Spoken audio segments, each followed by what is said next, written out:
Canada and the Philippines enjoy a close relationship on the global stage, working together at the United Nations to help eliminate corruption and come to common labor goals. The two countries are focused on similar economic objectives. Both countries exude a kind and friendly nature, and we see both countries working well together. This presentation will propose to show how the Philippines and Canada work so well together. First, I will offer a brief overview of the Philippines. Then, I will discuss the cultural influences that have shaped the country. I will then examine the differences between Canadian and Philippine cultures. Next, I will take a look at the working life in the Philippines, examining the communication styles and work-life balance in the country. Finally, I will provide a brief summary of my findings. The 8 rays of the sun indicate the country's 8 provinces. The 3 stars on the flag represent the country's 3 principal geographic areas: Luzon, the Visayas, and Mindanao.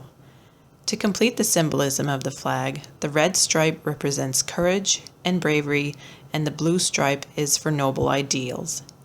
The white triangle stands for the Katipunan, a revolutionary organization that led the revolt against Spain, and the color white represents peace and purity. This flag is unique in that in peacetime, the blue stripe is uppermost but during wartime, the red stripe is on top. There is cultural diversity in the Philippines. It has over 7 different ethnic groups and has been affected by many different cultures throughout the decades. From the Spanish influences in the early decades of the country to the United States colonial rule in the 1900s, and Japan's short influences while it occupied the Philippines through the Second World War. Finally, the warm culture in the country. Its warm climate and location lends itself to be an attractive workplace. Already, thousands of Canadians have emigrated to the Philippines. The expat population in the country is diverse, spanning from people from other Asian countries, Americans, Europeans, and many other Canadians.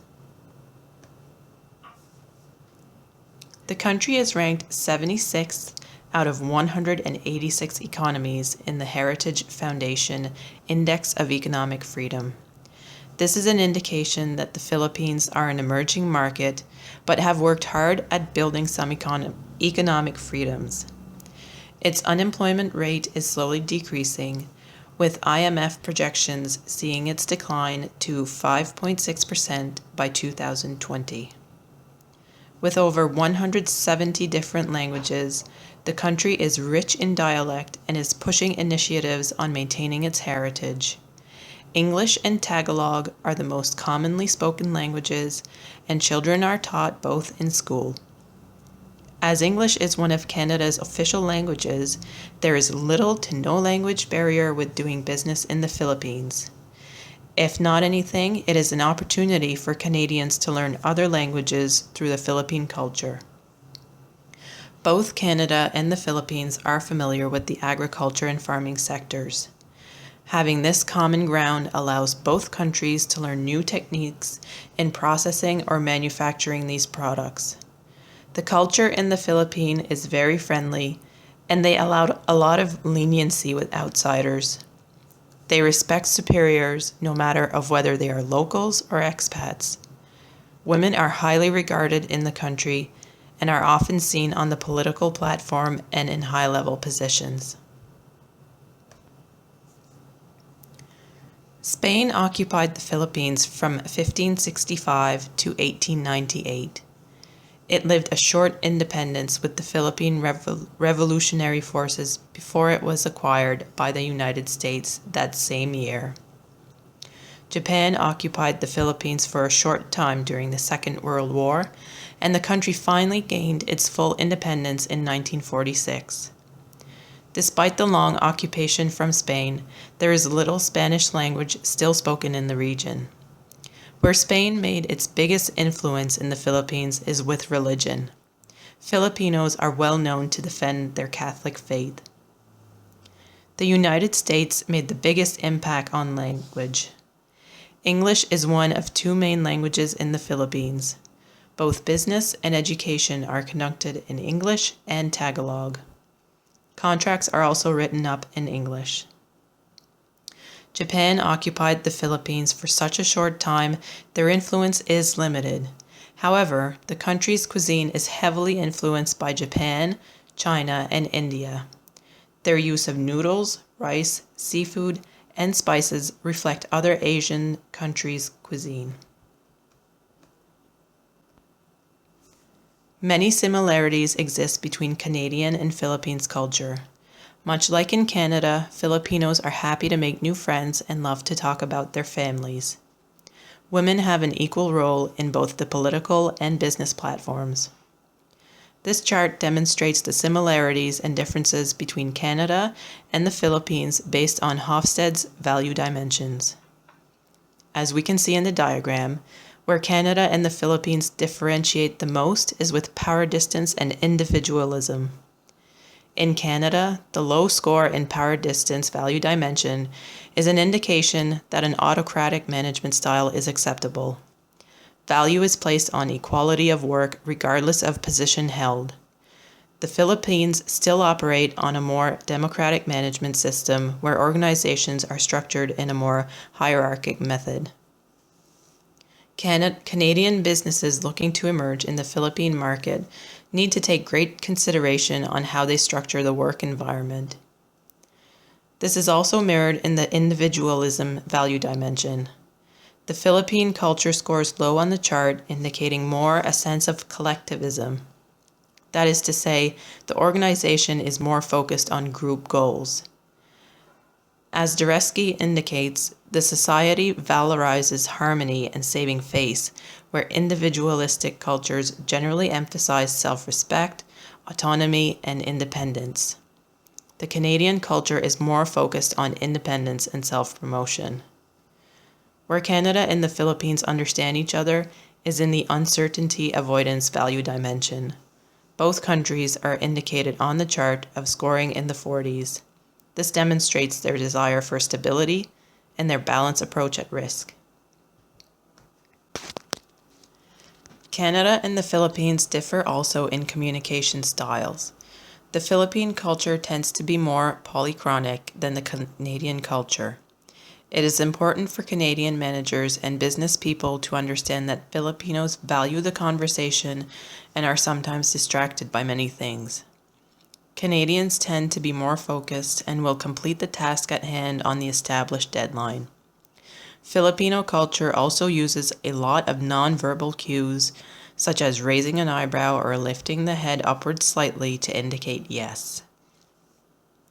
The extent of nonverbal communication in the culture is so much that it is considered impolite to pass between people having a conversation or facing each other.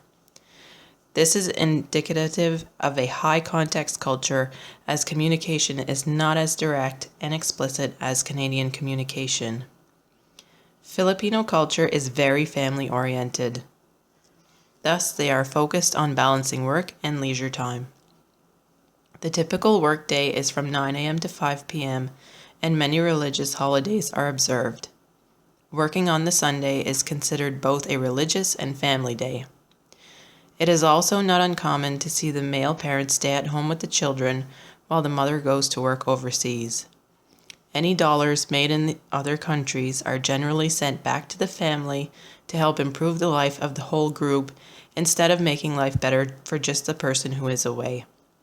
In Canada, the focus is more on working to live.